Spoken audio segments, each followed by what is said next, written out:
For people who spend a lot of time in the sun, skin cancer is a major concern. To find out about the effects of the sun on our skin, we went to Southwest Florida and asked Dr. Robert Brueck of Associates in Cosmetic Surgery to explain the effects of the sun on our skin. Well, I think it's important for people to understand the long-term effect of unbridled sun worshiping is skin cancer. And there are three types of skin cancers. There's basal, there's squamous, and there's melanoma.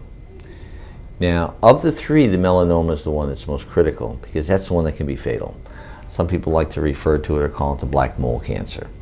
And I think it's really, really important for people who have fair skin, who have a lot of freckles, who maybe have a family history of melanoma, that they're extremely diligent because melanoma can be fatal.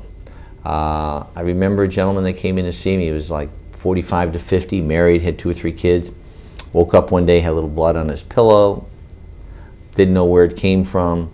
3 or 4 days went by, had a little more. About 2 weeks later, he goes to get his hair cut. Barber says, "You know, Bill, you got something here in your scalp. You need to go see the doctor and have him check it out." And so he did. I saw it. I cut it out. It was a melanoma. It was advanced. And within 6 months, he passed away. So it's the kind of cancer that can spread into the lymphatics or lymph nodes, and it can also spread into the bloodstream. And of course, once it gets into the bloodstream, then it goes all over the body.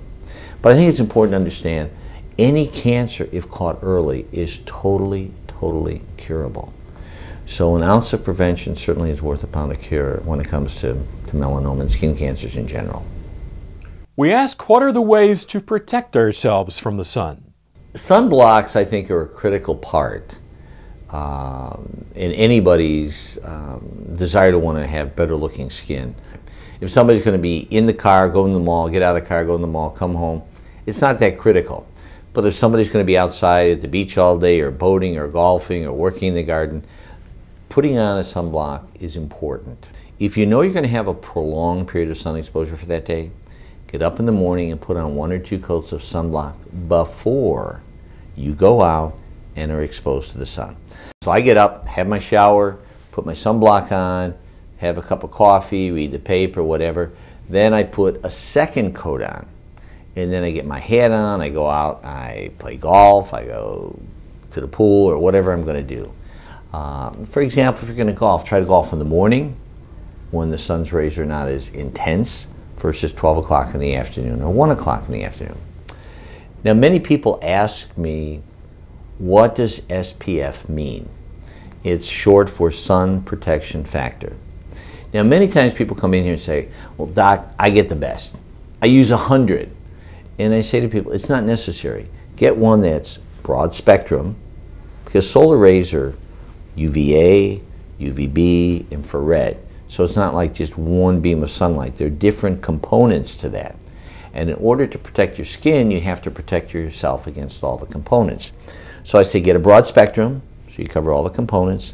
Get a 35, 40, and get one that's waterproof. So if you're going to be outside and sweating, if you have a waterproof sunblock, it'll stay in your skin pores a little bit longer. I tell people, if you look at a chart, once you get past 40, 45, the degree of protection that you get from the sunblock of 50 or 60 is minuscule.